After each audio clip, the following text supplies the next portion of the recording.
Broadcasting from the business capital of the world, this is the Podcast Business News Network. Welcome back to the show. It's Only a Closet with Wendy Scott, Timeless Closets and Cabinetry. She joins us again here live today on the podcast to talk more, not only about her work, but also about cancer and the caregiver. So yeah, we're back to a Skeletons in the Closet feature today. Excited to meet her guest, Caitlin O'Neill, who is a breast cancer survivor as well. First and foremost, let me have Wendy Scott say hello and introduce herself. Hi. Hello, I am Wendy Scott, Timeless Closets and Cabinetry, and you can reach me at Timeless Closets and Cabinetry for all of my social media channels, and Wendy at timelesscc.com. Beautiful. And Caitlin. Hello. Hi, Caitlin. Everyone. Please How are tell us you? a little bit about yourself. I'm good, thank you. Good. So my name is Caitlin O'Neill. I'm CEO of MC Marketing and Content. I have a micro influencer account at Miss Chester NJ, and I am a breast cancer survivor as I was diagnosed at the age of 28. Oh my goodness. Now let me ask the connection here. How did the two of you meet? I keep struggling to call her Caitlin because I know her as Miss Chester, and I met her at the closet that I have as my screen. You're kidding. At the mansion in May. So it all ties in, Jill. So I met Caitlin at the preview day for the mansion in May 2 years ago. And then I've been following her ever since because one of the things I love about her is she's real. Like she's posting her food and I just want to go eat for a full day with Caitlin sometime. Everybody does, yes. So that's how I know Caitlin, just by following her. And then, and I had, once we decided to do the skeleton episode once a month, I knew immediately I wanted to do cancer and the caregiver because it affects, sadly, everyone. Jill, I don't know, did your mother My pass? mom passed from cancer, 7 years ago. She had lung cancer, but Sorry. yeah. So my husband is 15 years in remission, and he lost his father, his sister, his brother. He has another sister who's fighting. He recently lost a best friend. My stepfather passed, and then during COVID, just before COVID, my father retired, got diagnosed with cancer, was given 3 months, made it 3 years, and then passed. So, I thought about this episode because you don't really talk a lot about the caregiver. And then all of a sudden, you see this book popped up in my Instagram. I'm like, Caitlin, we got to have her on the site. So I did buy my book. Caitlin's going to sign it. Thank you. I am, yes. I thought she'd be perfect because she actually had it. So you had it 7 years ago, right? Yes, 2016. So this year, November will be 8 years. Would you mind just walking us through the process and give us the details of what happened? Yeah, I'm an open book. So I wrote a book about it, or a chapter in a book about it, and I share it on my Instagram account as well. It all starts really in 2007. My mother was diagnosed with breast cancer and she tested for the BRCA gene, which gives you an 80 to 85% chance of getting breast cancer and then ovarian cancer, usually later in life. Mm-hmm. She tested positive. I tested negative, but I was always just very aware of my body. After that, I did monthly self breast exams, which we should all be doing, including men, because you're most likely the one to catch your cancer, really. Yeah. So I was always aware. And then fast forward to 2015, November, I found a lump in my right breast and I went to the doctor and it was a fluid-filled bubble and we got it excised and everything was fine. And then November 2016, I didn't take off from work very much. So I took off to vote, go to the doctor, found the lump, came back. And I said, oh, just a water bubble, totally fine. Going to go get some sonograms, get the water taken out. And then they wanted a mammogram. And then they wanted another mammogram, another one, and another one. So I obviously knew something was wrong. I was 28 at this point. And then the nurse called me in and said, so who's here with you? And I said, nobody. I'm just getting the water bubble, the water taken out. Yeah. And then fast forward to the day before Thanksgiving. My father's 60th birthday, I was diagnosed with stage 3 HER2 positive breast cancer. And my whole right breast was full of cancer and every single lymph node in my right armpit was full of breast cancer. So my dad had worked at Merck for 30 years, so he knew the head of research at Memorial Sloan Kettering, and due to my age, they wanted me to obviously go to MSK, which I think is one of the best places to go and one of the best places to donate as well, if anybody wants to donate during this Breast Cancer Awareness Month. And so within 2 weeks, I started chemotherapy, because what they're doing now is they're trying to kill the cancer first and then do surgery. So I did 16 rounds of chemotherapy. I eventually changed to Basking Ridge because we live in this area. And then, long story short, did that. And then I recovered for that. Then I got a double mastectomy. And then I recovered from that. Then I got 30 days of radiation. Then I recovered from that. And then I got reconstructive surgery. And during PET scans, they usually find everything in your body. So I had 2 very large benign tumors around my 1 ovary. So during my reconstructive surgery, they tried to save the ovary, but they had to take out 1 ovary with those 2 large tumors. And then regarding the HER2 positive, there's an IV therapy that's not chemotherapy that you would actually do for a year. So it's synonymous with something like tamoxifen. So I was actually going into Memorial Sloan Kettering for another year. And then after that, I'm 8 years. I'm still aware of my body and making sure, the first few years, any pain or twinge you think is cancer. So I would be going into Memorial Sloan Kettering crying. But as you move out a little bit further, it gets a little bit easier. I have 2 questions. Were you married at that point? And then the second question is, did you have to fight to get the mammograms because of your age? Because my daughter's friend was requested to get a mammogram and they're telling her no, and she's 29. So I was not married. We're actually still not married. We're together 11 years because I'm just like the man. I'm like, if it's not broken, let's just keep it. But he had moved in. He had moved in 7 weeks prior. We had moved in together. So that was a big test on our relationship. And we look back and we think that that's maybe why we don't care about marriage as much, because I was bald. It was very hard. And so he would either step up or not step up. And he stepped up. And so that was a big thing for us. And then I think, with the mammogram, because they were looking at the sonogram and they kept looking, they already knew that something was wrong. And so she really just wanted the mammogram to confirm in different angles. They usually know, they see it and they're like, this does not look good. So that was no issue. And I can't even remember if, by the time I finished my treatments, I had over $1 million in insurance claims. We obviously hit the out-of-pocket limit, but who knows how much that even cost, if it was covered or not. That was such a blow.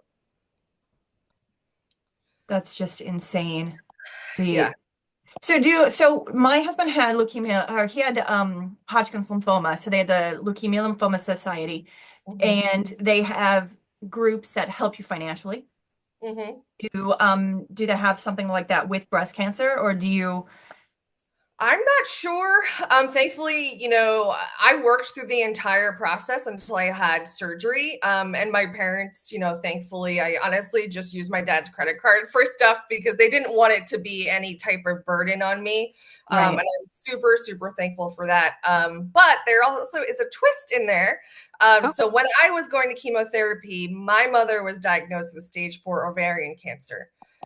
So we were going to chemotherapy at the same time. And unfortunately, hers got to stage 4 because everyone was focused on me and she wasn't actually taking care of herself. So that was a big hiccup in everything. She got through that. And then unfortunately, 2 years later was diagnosed with glioblastoma in August of 2019 and passed away 2 weeks later. So cancer is everywhere, and it's very unfortunate. And having been on both sides, to be honest, as the caregiver for her, I'm the daughter, my brother helped out a lot, but the daughters and the mothers, I was just by her side every freaking second. I can't even remember that whole time period. And being on the outside is much harder than being on the inside, because as the caregiver, I feel like you couldn't do anything. And one of the most painful times was when I went to her house in the last 2 weeks, and I went there and I went upstairs and she was in her room crying. And it was I just couldn't imagine the feelings that were going through her, knowing that she was going to pass away. It was just such it's when you think of death, it's just the inability to think past things personally. So being on the inside and going through treatment, you had to go to treatment, survive, go to the next treatment, survive. go to the next thing. So being on both sides, the caregiver portion is very tough. Wow. Did you have someone go to all your appointments with you? So you always had someone Yep. else writing the notes, asking the questions, paying attention? Yeah, my dad started to come at first because my partner, his name is Kim, but he's a man. It's a family name. Okay. So we had to keep working because we needed to, have some Yeah. kind of income. So my dad, he was in his later half of working. So he would work from wherever. He worked for Merck. He was a writer and he has a PhD. So he was at first very important for us to have him, hear everything. And actually, my best friend is a PhD in breast cancer research. So she would come, Kim would come, and then eventually when it became a little bit more normal, we would have friends come to chemotherapy with me. I was never, ever alone until, I guess, really like when I was going more for checkups. But, Yeah. my in-laws came, my friends' mothers came, so Wow. everyone was always there. Oh We my had, goodness. with my husband, as soon as we knew he had a problem, we called and tried to get an appointment with Sloan Kettering because his sister had passed. She had, and I think this story is a little gray. She had Hodgkin's lymphoma, went into remission, got non-Hodgkin's, and passed, leaving little tiny children behind. And so when he got sick, he knew. So we called. We couldn't get into Sloan for 2 weeks, so I might have lied and called Hunterdon, and because they're Fox Chase, and said we have time of the essence. So they let us in the next day. We were there. They said we would give you 5 minutes. We were there for 5 hours. Wow. And then when he went to Sloan, his brother went with him. And that way there was always someone asking the question Yep. and remembering the story, because as the patient, you're just so like overwhelmed. I can only imagine. Yep. I made the mistake of reading the last lecture in the middle of all this.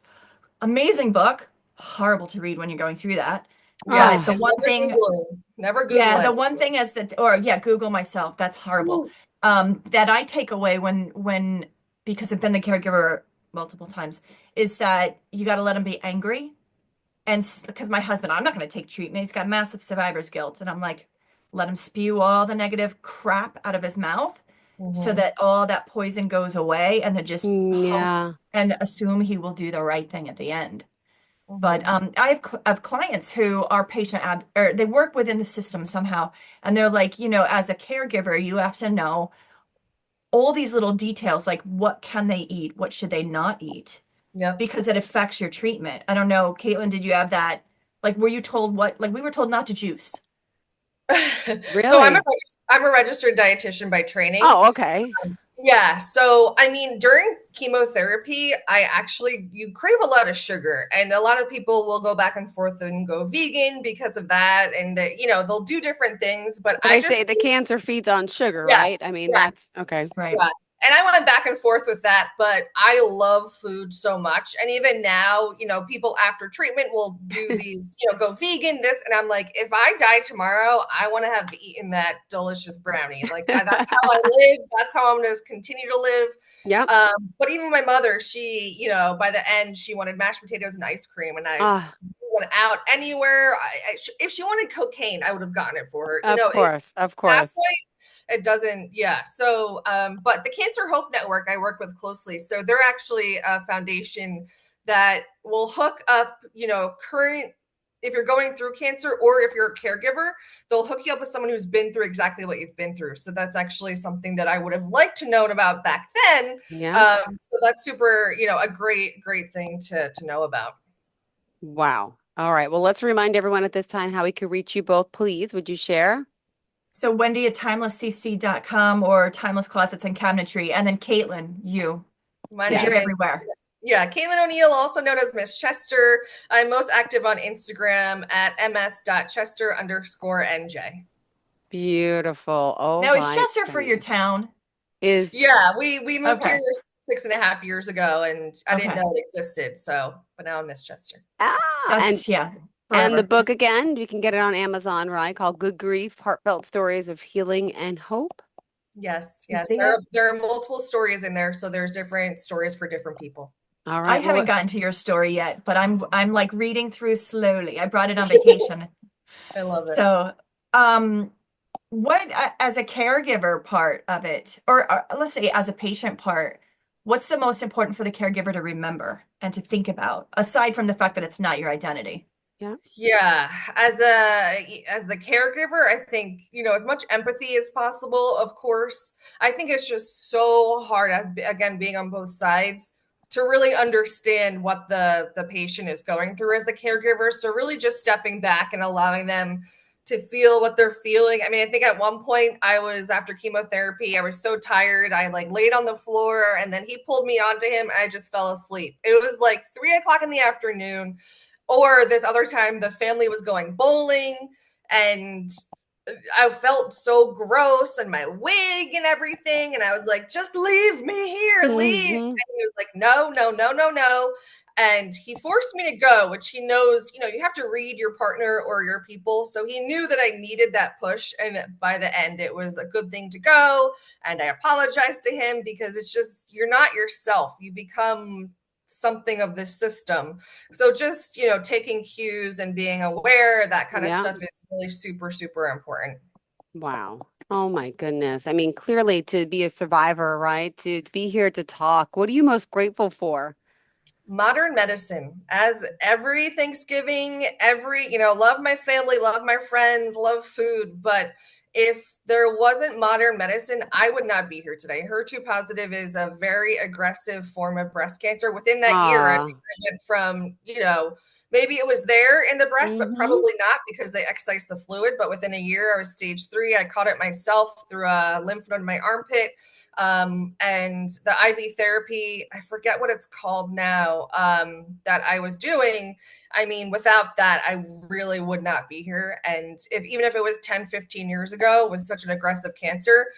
So all of the research, all the money that people are donating, all the modern medicine and the ability, stage 4 cancer is not what it used to be. So I'm super thankful for that. But yeah, I'm most thankful for modern medicine. Oh my goodness. Well, thank you. Go ahead. When my husband had it, so he had Hodgkin's lymphoma. I don't say only, he was stage 2. Mm. And then 7 years after he was diagnosed and good to go, a friend of mine got diagnosed and he went straight to Sloan Kettering. Their treatments were 100% different. Yep. And the effects on my husband's body, still horrifying. But my friend, almost zero effects. So Oh, yeah. the change in medicine is just so massively ongoing. Yeah. And you posted recently another charity for cancer. Yeah, You Diva just went for to a an Day. event. What was that? There's the Cancer Hope Network, which is the gala, and then Diva for a Day is a local nonprofit that treats women who are going through treatment to a Diva for a Day. So going to get, if you have hair, I had little hair. I was actually part of it. So my friend nominated me, got my hair done, got my makeup done, my nails, things that I literally had not thought about.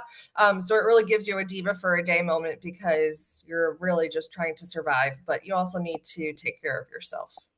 Oh, That goes back to the caregiver too. My husband would say, go to the hair salon. Just walk away, go get your nails done, and then come back. And that was, so he was always thinking that you gotta take care of yourself as well, or you can't take care of that patient. Exactly. Yep. Oh, wow. Super And the support important. you've had along the way clearly is immeasurable. And that also helps too. And I can't believe it. Wow. Great stories, positive stories. And so do you also, I'm sure, I don't know your social media yet personally, right? But I'm sure people reach out to you all the time asking you, questions, how you did it and advice. Yeah. Become Yeah. a mentor in a sense. Yeah, I always say that I went through it. A lot of people, will either go towards the pink ribbon or, not as much. So I'm more of the not as much. Okay. So I post during, October, and I try to share every once in a while, but I'm more of a compartmentalization person. So it's like in a box over here. But people do reach out. I met with somebody for coffee the other day just to support them during it. And just, one thing I'll have to say is what I always said to myself going through it, this too shall pass.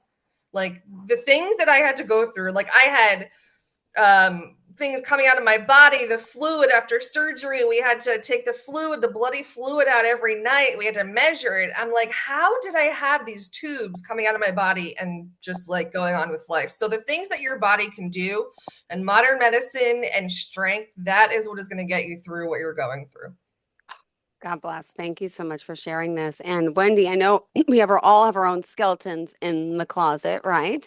And I love that she Yes. started this series to help people, to really talk about what's going on in the world and to really make a difference in others. So I commend Wendy on that, for doing this so much and not just talking about her amazing business, which of course I want to talk about. But really, thank you for being so selfless and taking the time out of your own podcast series to make, this informative session for so many. Inspiring. Thank you. Thank you, Thank you. Wendy. Look, your shirt came too, Jill. Oh my Can you gosh, see you it? have to send it to me. I Yes. have mine on, Oh and I got my yours. gosh. Okay. You need my address, right? I do, Okay, and I'm gonna I send do it to you. have a hat for you too. Are you serious? Yeah, Oh I've my. had that for a while for you, a little trucker hat. Okay, well, I'm gonna send you my email right now. You chat 1 second while I send you an email. Go. Oh my gosh. Absolutely. I don't want to All right, so forget.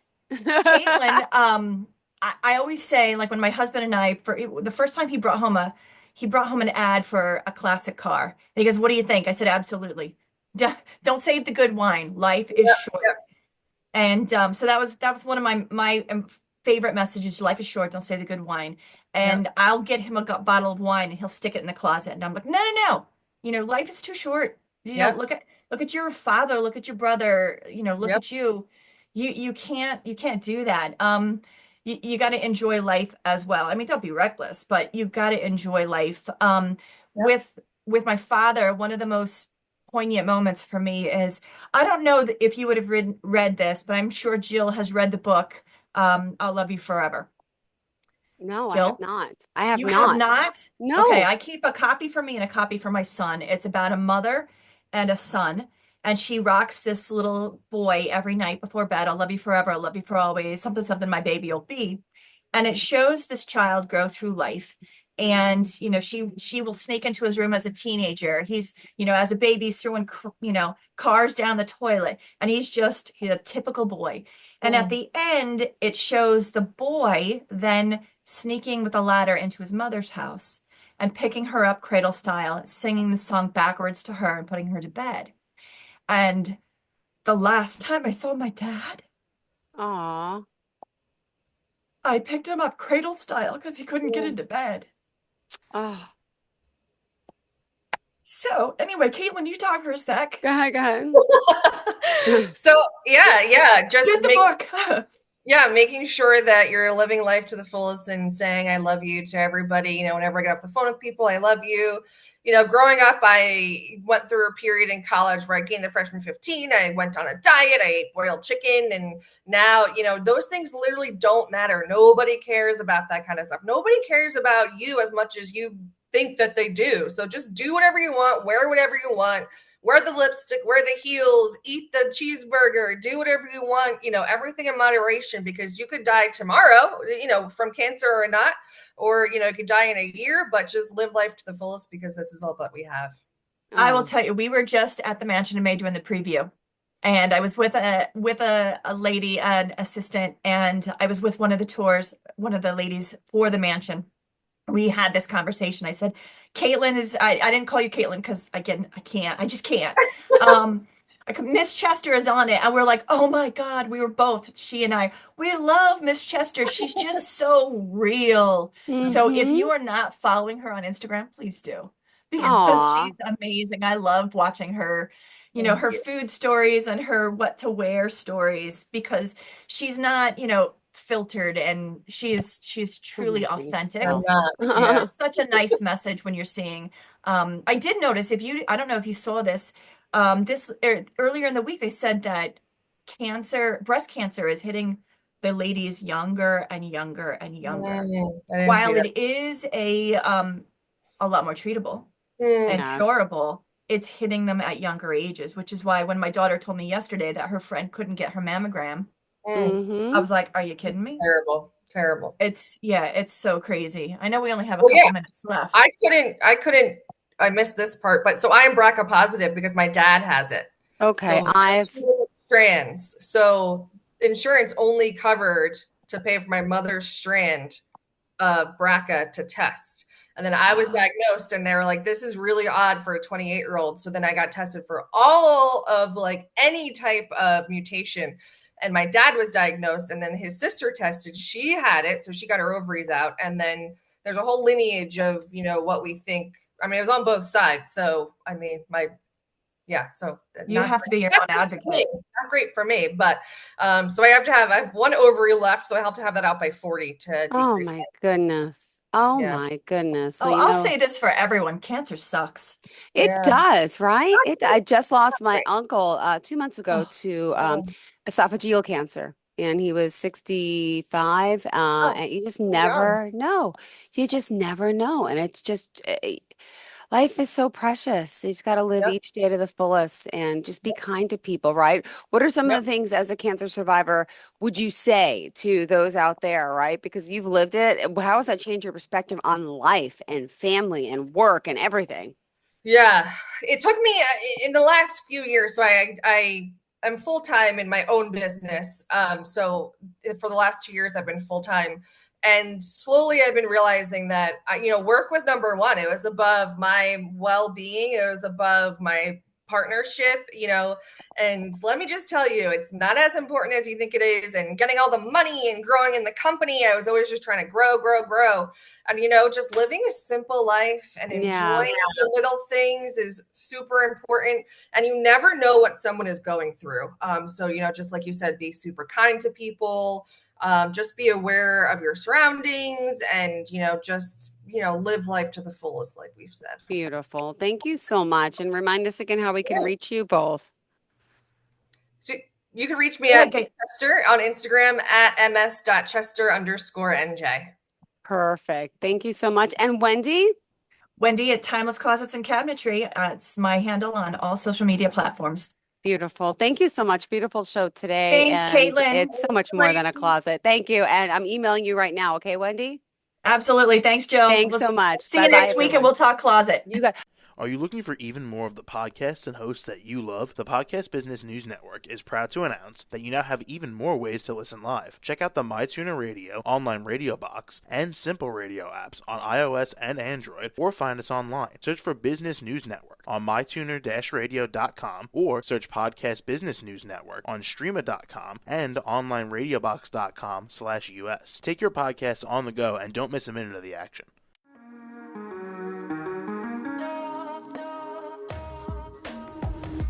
Broadcasting from the business capital of the world, this is the Podcast Business News Network.